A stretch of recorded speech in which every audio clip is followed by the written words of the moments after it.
그리스의 작은 항구 도시에서 이야기는 시작됩니다. 새벽에 피레우스 항구 근처 희미한 불빛이 새어나오는 낡은 카페에서 두 사람이 우연히 마주합니다. 한 사람은 책과 관념 속에 파묻혀 현실의 삶을 그저 관찰자로서 바라보는 젊은 지식인이었고, 다른 한 사람은 거칠고 자유로운 삶을 몸으로 직접 살아내는 노년의 노동자 조르바였습니다. 이 우연한 만남이 두 사람의 삶을 영원히 바꿔놓게 됩니다. 젊은 화자는 무언가 현실 속에서 의미를 찾기 위해 크레타 섬으로 떠납니다. 그는 책상 위에서 펼쳐지는 관념의 세계가 아닌 손에 잡히고 피부에 와닿는 진짜 삶을 경험해보고자 했습니다. 그러나 막상 현실에 닿자 그는 당황스럽고 난처했습니다. 크레타의 햇볕 아래에서 그는 여전히 책과 이론의 굴레를 벗어나지 못하고 있었으니까요. 반면 조르바는 그의 곁에서 살아 숨쉬는 현실을 매 순간 몸으로 느끼고 있었습니다. 그는 고된 육체 노동 속에서도 웃음을 잃지 않았고 작은 즐거움을 놓치지 않았습니다. 그는 춤을 추고 노래를 부르고 때론 사랑하고 싸웠습니다. 실패조차도 그에겐 커다란 축제였습니다. 광산 사업이 실패했을 때조차 그는 오히려 춤을 추었고 낙심한 화자에게 삶의 의미를 다시금 일깨워 주었습니다. 그리스인 조르바는 이처럼 두 가지 대조적인 삶의 방식, 즉 이성과 본능, 관념과 체험, 질서와 혼돈의 충돌을 다루고 있습니다. 소설 속에서 조르바는 화자에게 끊임없이 말합니다. 삶이란 무엇인가? 자유란 또 무엇인가? 어쩌면 자유는 책 속의 개념이 아니라 두 발로 땅을 딛고 살아가는 현실 그 자체일지도 모릅니다. 작가는 조르바를 통해 이 사실을 깨닫게 하려 합니다. 조르바는 말합니다. 진짜 비극은 살아있으면서도 죽은 심장으로 살아가는 것이라고. 이 글에서 우리는 이 두 사람의 만남을 따라가면서 삶과 자유, 죽음과 사랑이라는 영원한 질문을 마주할 것입니다. 조르바와 함께 춤추고 웃으며 때로는 슬퍼하면서 말이죠. 이 여정을 따라가다 보면 우리도 어느새 삶의 의미와 자유를 찾는 길에 한 걸음 다가가 있을지 모릅니다.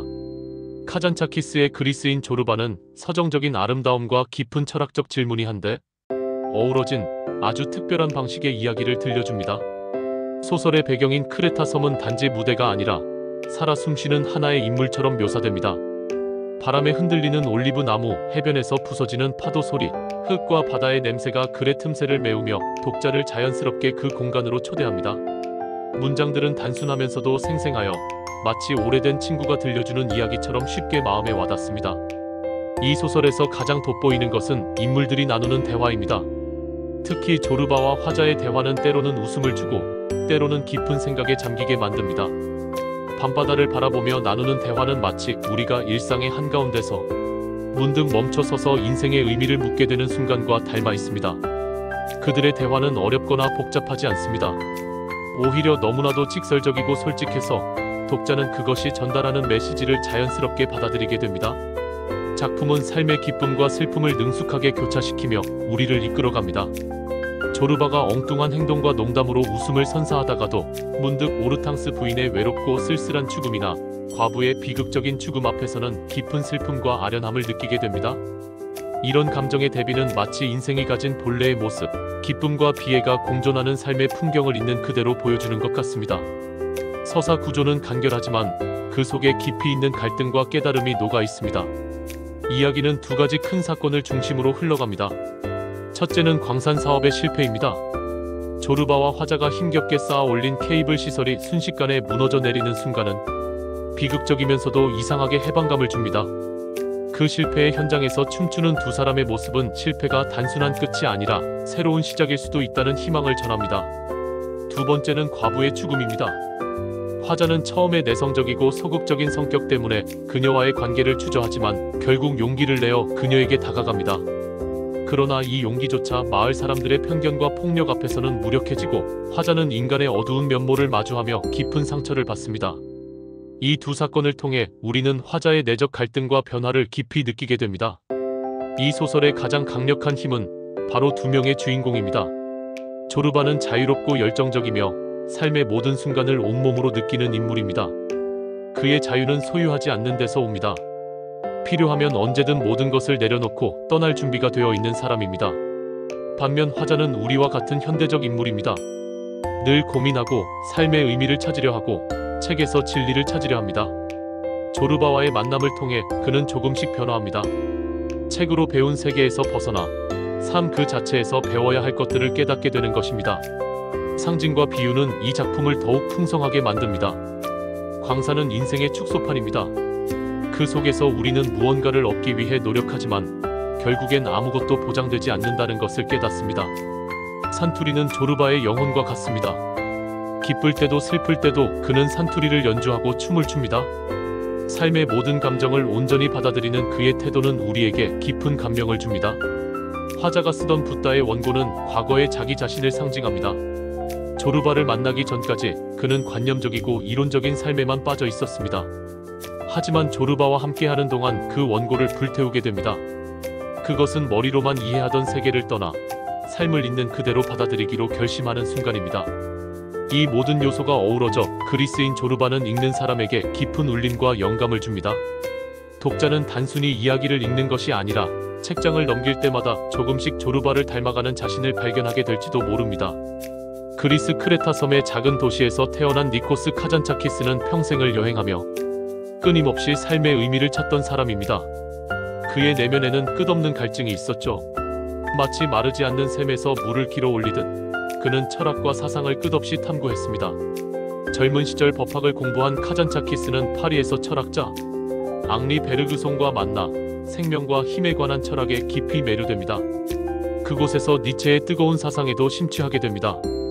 그는 스스로를 영원히 목마른 사람이라 불렀고 삶을 향한 질문을 멈추지 않았습니다. 카잔차키스는 동양의 사상에도 관심이 많았습니다. 그는 불교적 가르침을 연구하며 금욕적인 삶을 실제로 시도하기도 했습니다. 이와 함께 그리스 정교 문화와 혁명의 정신, 민족주의적 열정까지 폭넓게 경험했습니다. 심지어 한때는 공산주의와 레닌주의에도 매료되어 소련을 방문했으나 스탈린 체제 아래의 현실을 보고 다시 환멸을 느끼기도 했습니다. 이처럼 그의 삶은 특정 이념에 묶이지 않고 자유롭게 사상과 사상을 넘나드는 여정이었습니다. 그리스인 조르바가 탄생한 것은 2차 세계대전 직후인 1946년이었습니다. 당시 그리스는 나치 점령과 내전으로 큰 혼란을 겪고 있었습니다. 전쟁의 상처로 폐허가 된 그리스 사회를 뒤로하고 카잔차키스는 제1차 세계대전 직후의 크레타 섬으로 이야기를 옮겼습니다. 현실의 혼돈을 비추는 거울로서 과거를 선택한 것이죠. 작품 속 화자는 책과 관념에 익숙한 젊은 지식인이며 조르바는 몸과 경험으로 삶을 체험하는 자유로운 사람입니다. 두 사람의 우정은 작가 자신의 실제 경험에서 비롯되었습니다. 카잔차키스는 실제로 젊은 시절 펠로폰네소스 반도의 광산을 운영하며 광부였던 조르지오스 조르바스를 만났습니다. 나이 차이를 뛰어넘어 두 사람은 깊은 우정을 나누었고 비록 사업은 실패했지만 그 시간은 카잔차키스에게 깊은 인상을 남겼습니다. 그리고 이 경험을 바탕으로 그리스인 조르바를 집필하게 됩니다. 소설 속에서 화자는 이상적인 삶과 철학적 탐구를 이어갑니다. 하지만 그가 마주친 현실의 삶은 잔혹했고 마을 사람들의 미신과 편견은 결코 이상적이지 않았습니다. 작가는 전통 사회와 현대 문명의 이중적 한계를 생생하게 드러냅니다. 폭력과 광기에 휩싸인 마을 사람들 속에서 조르바와 화자는 끝없이 자유를 찾고자 합니다. 카잔차키스가 이 작품을 통해 우리에게 전달하고자 했던 메시지는 명확합니다. 삶을 사랑하라는 것이죠. 조르바는 춤추고 사랑하고 실수하면서도 인생을 충만하게 살아갑니다. 그는 행복은 한 잔의 포도주와 작은 화롯불 그리고 바닷소리면 충분하다고 말합니다. 결국 행복은 선택하는 것이고 삶의 의미는 현재의 순간 속에 있다는 깨달음을 줍니다. 소설은 죽음이라는 주제 또한 담담하게 다룹니다. 나이가 든 조르바는 노년과 죽음 앞에서도 자유롭고 반항적인 삶의 태도를 유지합니다. 그는 늙음과 죽음조차 삶의 한 부분으로 끌어안고 자유롭게 살아갑니다. 그와 대비되는 오르탕스 부인의 쓸쓸한 죽음을 통해 인간이 죽음 앞에서 얼마나 무력하고 작은 존재인지도 이야기합니다. 당시 유럽 문학계는 실존주의가 대세였고 카잔차키스 역시 인간 존재의 본질과 자유에 대한 물음을 작품 속에 깊게 녹여냅니다. 실제로 노벨 문학상 수상자 알베르 카미는 자신보다 카잔차키스가 이 상을 받을 만하다고 평가했을 정도로 그의 작품을 높이 평가했습니다. 오늘날까지도 그리스인 조르바는 전 세계 독자들에게 큰 사랑을 받고 있습니다. 삶과 자유, 죽음과 사랑이라는 보편적 주제를 현실감 있게 그린 이 작품은 여전히 우리에게 삶이란 무엇인가? 라는 깊은 질문을 던지고 있습니다. 조르바는 자유 그 자체로 살아가는 사람입니다. 그를 보면 누구라도 저런 사람이 정말 존재할 수 있을까? 하는 의문을 품게 될 정도입니다. 그는 늘 하고 싶은 말을 하고 하고 싶은 행동을 합니다. 조르바에게 내일이란 없습니다. 중요한 건 오직 지금, 이 순간뿐이지요. 조르바는 삶을 진지하게 대하지만 동시에 그 진지함 속에 유머와 즐거움을 놓치지 않습니다. 가끔은 아이처럼 천진하게 웃고 때로는 불같은 열정으로 사랑을 나누며 음악이 들릴 때면 누구보다 열정적으로 춤을 춥니다. 그런 조르바 앞에 선 화자는 그와는 정반대의 인물입니다. 그는 세상을 책과 사상 속에서 바라보는 젊은 지식인이었지요. 이론과 철학에 익숙했던 화자는 처음 조르바를 만나고 당황했습니다. 그러나 점차 조르바의 삶을 지켜보면서 책에서는 결코 발견할 수 없었던 진짜 삶의 모습에 매료되기 시작합니다. 이성적이고 논리적인 사고만으로는 인생을 제대로 이해할 수 없다는 사실을 깨달았기 때문입니다.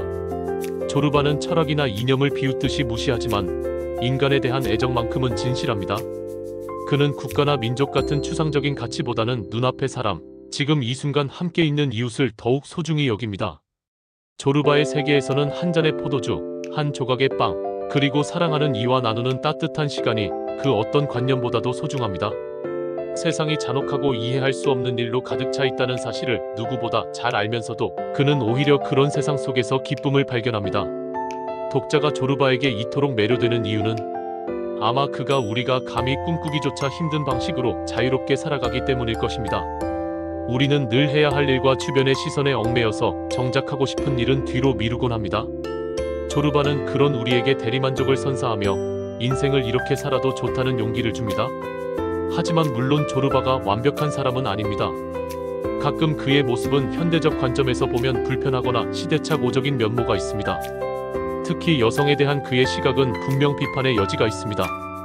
그러나 그럼에도 불구하고 그가 지닌 인간적인 매력과 생명력은 변함없이 강렬하게 다가옵니다.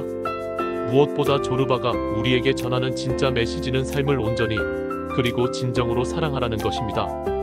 그는 세상이 그리 만만치 않다는 것을 알고 있지만 그렇다고 해서 인생을 포기하거나 외면하지 않습니다. 오히려 더 뜨겁게, 더 치열하게 삶과 마주합니다. 실패가 찾아와도 춤을 추고 웃음을 터뜨리며 인생의 가장 작은 순간까지 놓치지 않고 음미합니다. 그래서 우리는 조르바를 통해 인간으로서 살아가는 진정한 의미를 발견하게 됩니다. 조르바처럼 자유롭게, 조르바처럼 뜨겁게, 그리고 조르바처럼 솔직하게 살아가라는 메시지를 말입니다. 카잔차키스의 그리스인 조르바는 단순히 읽는 이야기라기보다는 우리에게 인생이라는 거대한 무대 위에서 자유롭게 춤추는 법을 알려주는 책입니다. 크레타 섬의 푸른 바다와 모래사장, 바람에 흔들리는 올리브 나무는 소설 속에서 마치 손을 뻗으면 닿을 것처럼 생생하게 펼쳐집니다. 바다 냄새와 태양빛, 소금기 머금은 공기까지도 생생히 느껴지게 합니다. 독자는 어느새 크레타 해변의 한적한 오두막에서 주인공들과 함께 앉아있는 듯한 착각에 빠지게 됩니다. 이 책의 문장은 무척이나 서정적이면서도 담백합니다. 복잡한 비유나 긴 문장으로 치장하지 않고 있는 그대로의 장면을 눈앞에 펼쳐놓습니다. 그래서 더 진솔하고 깊숙한 느낌이 전해집니다. 또한 인물들이 나누는 대화는 지극히 평범하면서도 순간순간 철학적 질문을 던집니다. 화자와 조르바가 해변에서 함께 밤하늘을 바라보며 나누는 대화 속엔 인간이란 무엇인지, 행복이란 무엇인지에 대한 심오한 고민이 담겨 있습니다. 그렇다고 그 고민이 무겁게 다가오지 않습니다. 오히려 편안하게 독자들의 마음을 두드리며 스며들어 책장을 덮은 뒤에도 오래도록 남아있는 여운을 남깁니다. 그리스인 조르바는 이야기의 흐름도 무척 명쾌합니다. 복잡한 구조나 기교 없이 시간 순서대로 이야기를 흘려보내며 독자가 자연스럽게 따라가게 만듭니다. 그러나 그 안에는 많은 철학적 질문과 상징이 은근하게 숨어 있습니다. 갈탄광 사업의 실패는 단순한 실패가 아니라 인생 그 자체를 표현합니다. 우리는 무언가를 열심히 쌓아 올리지만 결국 그것이 한순간에 무너질 수도 있다는 현실을 마주합니다. 하지만 바로 그 실패의 순간에도 주인공들은 함께 춤을 춥니다. 그들은 좌절의 순간마저 축제처럼 받아들이는 삶의 지혜를 보여줍니다. 조르바는 어떤 인물일까요? 그는 인생을 온몸으로 부딪히며 경험한 자유로운 인간입니다. 그에게 자유란 바로 지금 이 순간을 마음껏 누리는 것입니다. 그는 우리에게 행복이란 큰 것이 아니라 작고 소박한 것들에서 비롯된다는 걸 보여줍니다. 포도주 한 잔, 밤 몇 알, 바닷가에 모닥불만 있으면 충분하다고 말합니다. 화자는 그런 조르바를 만나면서 점차 자신을 옥죄던 관념적 세계에서 빠져나와 진짜 삶을 배워갑니다. 소설 속 상징도 인상적입니다. 화자가 쓰던 붓다 원고는 금욕과 관념의 세계를 뜻합니다. 반면에 조르바의 산투리는 삶과 현실을 뜨겁게 긍정하는 자유의 상징입니다. 원고를 불태우는 장면에서 화자는 과거의 자신과 작별하고 삶을 긍정하는 새로운 자아를 받아들입니다. 소설의 결말에 이르면 화자는 조르바가 가르쳐준 인생의 본질을 가슴 깊이 받아들입니다. 이처럼 그리스인 조르바는 가볍게 읽히지만 결코 가볍지 않은 책입니다. 조르바처럼 자유롭고 뜨겁게 살아가라는 메시지가 담겨 있기 때문입니다. 결국 이 책을 덮고 나면 우리의 마음속에도 작은 조르바가 자리 잡고 있음을 느끼게 됩니다. 이 책은 독자의 일상 속에서도 조용히 속삭입니다. 때론 머릿속에 복잡한 생각들을 내려놓고 그냥 마음껏 살아보라고